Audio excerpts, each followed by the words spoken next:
मिथियाब्ला दाबुं मिथिब्ला बुं मिथियै खोथाखौ दाबुं मिथियै खोथाखौ बुंनानै गावनि रोङि नलेज गैयैखौ दादिन्थि मैखोम बसुमतारी बिथाङा जुदि मिथियाब्ला बिथाङाथ' मिडियानि मानसि मिथिनो नांगौ गासैबो इनफरमेशन थानांगौ मिडियानि मानसिया माब्ला मा एप्रुभेल फोसावनाय माब्ला पेपाराव फोसावनाय मा थारिखनिफ्राय स्टार्ट जानाय दिनै केसा जोबनानैनो फैबाय मोननै कर्टनिफ्राय आसामाव जोब्बाय आसामाव आरो खुनु लामायानो गैला बिथांमोनखौ बख'नायनि रायजो राजाया गासैबो दिनै रन्जन दैमारि आरो जों लोगोसे 6 जनखौ आरोबाव थैजासिम साजा होनायनि थाखाय बयबो दुखु फोरमायनायखाय बिथांमोननि नाम लायै लायै लिरनायखाय दिनै बिनिफ्राय डाइभार्ट खालामनो नंबां जाबां खोथा फोसावब्ला बोरै जानो फाप नांगोन दाखालि आदा नाब्लाया बुंदों बेफोर जाखायो रिभलिउसनारिस सासेनि जिउआव जों मिन्थिखायो थेवब्लाबो एकर्डनि उनाव जानायखाय आफसुस दं बे ससियेल मिडियायाव माखासे खोथा ओंखारगासिनो दङ जास्ट नट एक्जेक्टलि क्लियारिफिकेशन खिन्थु मा जामारनाय दिनै ससियेल मिडियायावहाय जेब्ला साननै सानथाम भार्डिक्ट होनायनिफ्राय दिनैहालागै जेब्ला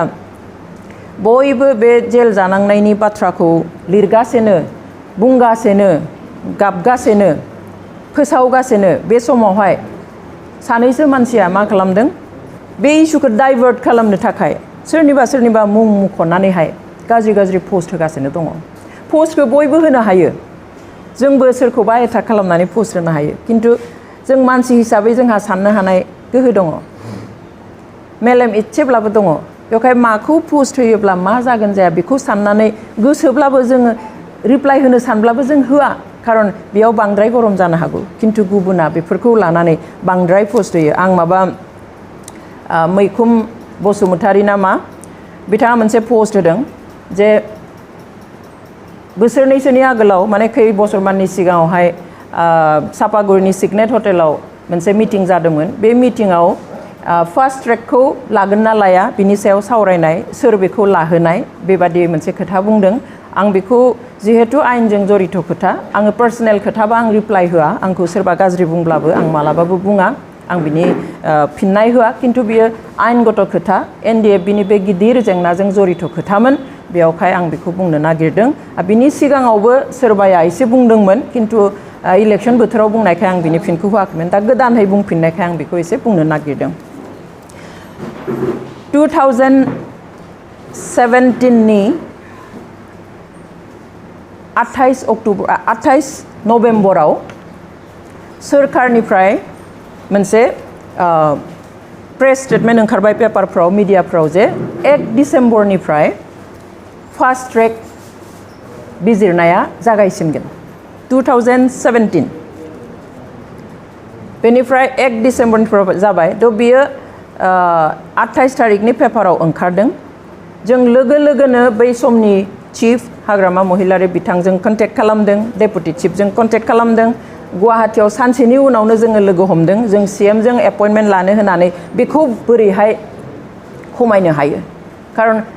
फार्स्ट ट्रेक होनाय लोगो सानफ्रोमबो जागोन जोंनि एडभकेटआ गुबुन गोबां केस दङ बेयो जोंनि केसखौल' सानफ्रोमबो बे एटेन्ड खालामनो हाया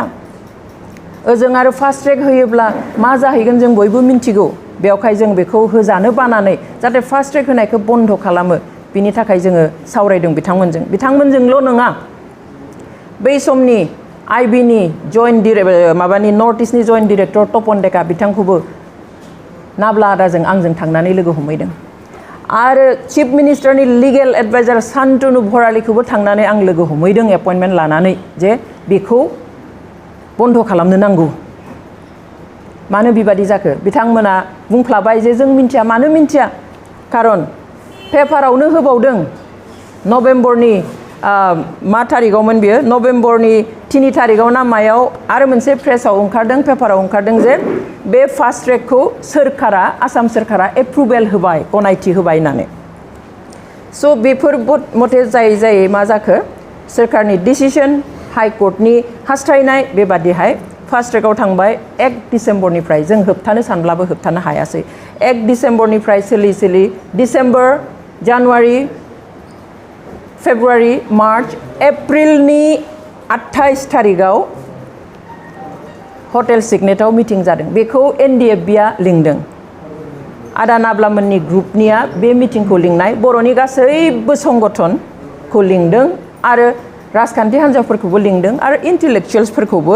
इन्डिभिजुवेलिबो लिंनाय आरो बे मिटिङाव जों बोजोबनिफ्राय जोंबो दङमोन बिथांमोनाबो BPCPI निफ्रायबो दङमोन स' बे मिटिङाव गोलाव सावरायनाय जाबाय जे आदामोननिफ्राय NDFB निफ्राय बुंनाया बेनो जे मानो पिस प्रसेस जाबाय थानायाव मानो दिनै फास्ट ट्रेकआव होखो सोरखारा जुदि जोंनि समयसाखौ एसेबो सानाब्ला डिआर नाब्लाया एसेबांहालागै बुंनायखौ आंहा गोसोआव दङ जे बर'नि समयसाखौ समाधान खालामनो नागारनानै जुदि जोंखौ जेल होनायनिसो थाराथारि दौरादौरि खालामबाय थायोब्ला रावबो जुदि बेबादिहाय जोंनि प्रति जुदि मोजां मोनसे हद इच्छा दिन्थियाब्ला दरखार जायोब्ला जों आखायाव हाथियार लाफिननोबो जों रेडि बेहालागै ओइखालि बे मिटिङाव बुंदों बे मिटिङावहाय प्रमद बर' बिथाङाबो थांदों स्पिच होनानै ओंखारबोदों जोबजासिम गैया लरेन्स इस्लारि बिथाङा खिन्थु जोबजासिम दङमोन गुबुन गुबुन संगठननि साहित्य सभानि गासैबो दङ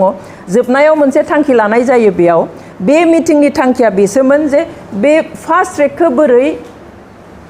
बन्द खालामनो हानो अलरेडि 5 मास सोलिबाय 1 डिसेम्बर 17 सननि 1 डिसेम्बरनिफ्राय सोलिदों मैखोम बसुमतारी बिथाङा जुदि मिन्थियाब्ला बिथाङाथ' मिडियानि मानसि मिथिनो नांगौ गासैबो इनफरमेसन थानांगौ मिडियानि मानसिया माब्ला मा एप्रुभेल फोसावनाय माब्ला पेपाराव फोसावनाय मा थारिखनिफ्राय स्टार्ट जानाय थ' ओइखालि बेखौ होबथानो थाखायसो बर'नि गासैबो संगठनफ्रा इन्टेलेक्चुवेलफ्रा ज' जानानै सोरखारनाव नारसिनहैनांगौ जाहाथे फास्ट ट्रेकखौ दैखाङो बिनि थाखायसो बे मिटिंखौ NDFB आ लिंनाय आरो बिनि थाखायनो मिटिं जोबनायनि सिगां सिगां मोनसे कमिटि दानाय बे कमिटियाव आंखौ दोनबावाखैसो न'नि होननानै बेयावहाय साहित्य सभानि प्रेसिडेन्टखौ मुरब्बी हिसाबै लानानै विभिन्न संगठननि आनखि पार्टिनि BPF नि UPPL नि एबसुनि गुबुन गुबुन गुबुन संगठननि बेयाव मानसि सोनाय आरो माबा आबसुनिफ्राय लरेन्स इस्लारिया बेयाव सोद्रोमामोन बिथाङा जोबजासिम थादों आरो बे कमिटिया साननैसोनि उनाव चिफ मिनिस्टारनो मेमरेन्डाम होनो थांदोंमोन खिन्थु चिफ मिनिस्टारखौ लोगो हमनो हायै ओइखालि चिफ मिनिस्टारनि PA नि आखायाव होखोना सोरनिबा आखायाव मेमरेन्डामखौ गथायनानै फैदों अर्थात CM जों जनानै बे फास्ट ट्रेकनि सायाव बे कमिटियाबो रायलायनाय जायाखसै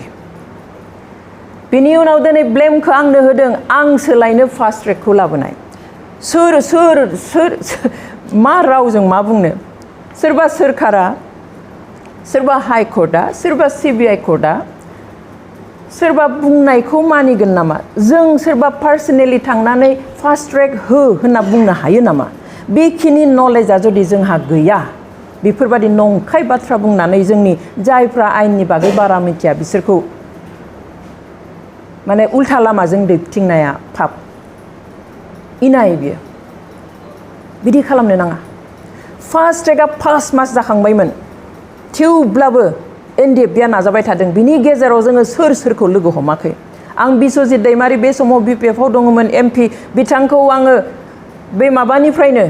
जेब्ला पेपाराव ओंखारबाय बे पेपार काटिंखौ हरलायलायनानै बिथांनो आं 5 मास कन्टेक्ट खालामबाय जे हिमन्त बिश्व शर्माखौ आंखौ एपइन्टमेन्ट हो बिथाङा 5 मास आंनो एपइन्टमेन्ट होनो हायाखसै बे समाव हिमन्त बिश्व शर्माया CM नङामोन आं मिन्थिगौ बेनो गासैखौबो बानायजोबो आरो गासै साननाय बिथांनि गुतै केलकुलेसन मथेनो दा बिदि जाफैजोब्बाय बिथांखौ लोगो हमनो एपइन्टमेन्ट होआसै सोंबाय मा रायज्लायनो आं होनबाय फास्ट ट्रेकनि सोमोन्दै रायज्लायनो आंनियाव मेसेज दङ आंनि फनाव आं माबासिम आङो कन्टेक्ट खालामनाय एप्रिलाव मिटिं जादों आं ओइखालि सिगनेट हटेलाव मिटिङावबो आङो अपेनलि बुंदों सानसे मोनसे WhatsApp ग्रुपावबो आं अपेनलि लिरदों जि ग्रुपाव बिश्वजित दैमारि गावबो दङ जे आं बिथांखौ कन्टेक्ट खालामदोंमोन 5 मास आं कन्टेक्ट खालामदों माबानिफ्राय डिसेम्बरनिफ्राय इनफेक्ट नभेम्बरनि लास्ट उइकआवनो आं बिथांखौ कन्टेक्ट खालामनाय बेनिफ्राय मालाबा बुङो हिमन्त बिश्व शर्माया मिटिङाव दङ बहाबा मालाबा बुङो त्रिपुरायाव थांदों मालाबा बुङो दिल्लीयाव थांदों बेबादिनो आंखौ 5 मास सम बायनानै लोगो हमहोनायनि बेबस्था खालामाखसै थ' आं मानो लोगो हमनो नागिरनाय जाहाथे बे फास्ट ट्रेकखौ बन्द खालामो बिनि उनाव आं सोर आंहा जुदि इसेबां पावार थानायमोनब्ला बा सोर होनो आंनो बे पावारखौ बे मिनिथाव खोथा खिन्थु रोङा मालाय एसेबांथ' रोङा जानाङा बेनिखाय खम नलेजजों बायदिसिना बाथ्रा बानायनानै जोङो जोंनि रायजो राजाखौ मिसलिड खालामनो नाङा गोबाङाथ' नंगौ सानगोन सोरबाया बुंबावबाय रन्जन दैमारिया गावनो बिना लानायनो फार्स्ट ट्रेकखौ इज इट पसिबल हायो नामा बिनि थाखाय जोङो थाबायदिंबायदों बहा बहा सोर एमपिखौ लोगो हमदों मेम'रेन्डाम होदों सोर सेन्ट्रेल मिनिस्टारखौ लोगो हमदों एनडिएफबिनिफ्राय बिजेपिनि लिडारफोरखौनो लोगो बिजेपिनि स्टेट आरएसएस लिडार पर्यन्त लोगो हमदों बिजेपिनि स्टेट प्रेसिडेन्टखौ लानानै सीएमखौ लानानै एमपि नर्थ इस्टनि अरुणाचलनिफ्राय जाय बिजेपिनि मिनिस्टार दङ बिसोरखौ सिन्थायनो लोगो हमदों स' दैट जाहाथे फार्स्ट ट्रेकखौ बन्द खालामनो हायो हठात पेपाराव ओंखारबाय 28 माबायावहाय जे 1 डिसेम्बरनिफ्राय जासिगोन जों गोमोबाय शक मोनबाय जों दुखुजों थानो हायाखै थेवब्लाबो जों सानसेबो डिले खालामालासिनो बेखौ कन्टेक्ट खालामलाय बैखौ लोगो हमनो नागिरलाय बैनियाव थांलाय जों थांदों खिन्थु जाय रावनिफ्रायबो जोङो मोजां फिननाय मोनाखिसै रावनिफ्रायबो बेखौ दैखांनायनि बाथ्राखौ जोंनो रावबो होआखिसै बिनि उनाव आरो सोरबाया बुंगोन मिथियाब्ला दाबुं मिथिब्ला बुं मिथि खोथाखौ दाबुं मिथि खोथाखौ बुंनानै गावनि रोङि नलेज गैयैखौ दादिन्थि जों बेफोरनि रिप्लाइ होनो गोसो जाया जोंहा समबो गैया सोरबाया दुनियानि नंबां जाबां खोथा फेसबुकाव लिरबाय थागोन जोंहा बेखौ नायै नायै जोङो रिप्लाइ होबाय थानो जोंहा सम गैया खिन्थु बियो जिहेतु बे फार्स्ट ट्रेकजों रिलेटेड नोंथारि खोथाखौ फोसावदों नलेज गैयालासेनो रोंगौ बादि बुंनो थांदों बेखौ जोङो जुदि क्लियार खालामनानै होआब्ला जोंहाबो इनाय जागोन दिनै केसा जोबनानैनो फैबाय मोननै कर्टनिफ्राय आसामाव जोब्बाय आसामाव आरो खुनु लामायानो गैला बिथांमोनखौ बख'नायनि बेफोरनि सायाव बाथ्रा बुंनो नागारै डाइभार्ट खालामनो थाखाय रायजो राजाया गासैबो दिनै रन्जन दैमारि आरो जों लोगोसे 6 जनखौ आरोबाव थैजासिम साजा होनायनि थाखाय बयबो दुखु फोरमायनायखाय बिथांमोननि नाम लायै लायै लिरनायखाय दिनै बिनिफ्राय डाइभार्ट खालामनो नंबां जाबां खोथा फोसावब्ला बोरै जानो फाप नांगोन जाय बुंदों गासिबो हारिनि सार्थआव बुंदों जाय दुखु लादों गासिबो हारिनि सार्थआव दुखु लादों दिनै जेलाव थानायफ्रा गोथां मुंख्लं बिथांमोना दिनै बुंदों दाखालि जर्ज बर'आ बुंदों डन्ट वरी सिन्था खालामनो नाङा मेडाम उल्था बिसोर जोंखौ बुंहरदों जोंहा राव गोमायो दाखालि आदा नाब्लाया बुंदों बेफोर जाखायो रिभलिउसनारिस सासेनि जिउआव जों मिन्थिखायो थेवब्लाबो एकर्डनि उनाव जानायखाय आफसुस दं एकर्डआ जायामोनब्ला एकर्ड खालामहोनानै कनभिक्टेड पार्सनजोंनो एकर्ड खालामनानै थगायामोनब्ला आफसुस हयथ' बिथांमोनहाबो थानाय नङामोन दिनै बिथांमोनहाबो बे बाथ्राया आफसुस दं गभर्नमेन्टजों एकर्ड जायोबा गभर्नमेन्टनो जोंनो नांसिगौ जोंहा पिस एकर्ड जाबाय बिथांमोनजों जोंहा बेबादिहाय मोनसे सल्युशन जाबाय समाधान जाबाय बेवहाय बिथांमोनखौ जोङो दा समाजाव खामानि मावनो थाखाय नांगौ जोंहा आपत्ति गैलिया होनब्लानो खारन केसआनो सिबिआइआ सेन्ट्रेल गभर्नमेन्टनि आन्डाराव बेखौ बुंहोनो हाखायो आं गोबांखौ बुंबाय प्रसेसखौ मा प्रसेसजों थांनानै बिथांमोनखौ बख'नो हायो खिन्थु बुदाय खालामाखिसै बेनिखाय दिनै इसुफोरखौ डाइभार्ट खालामनो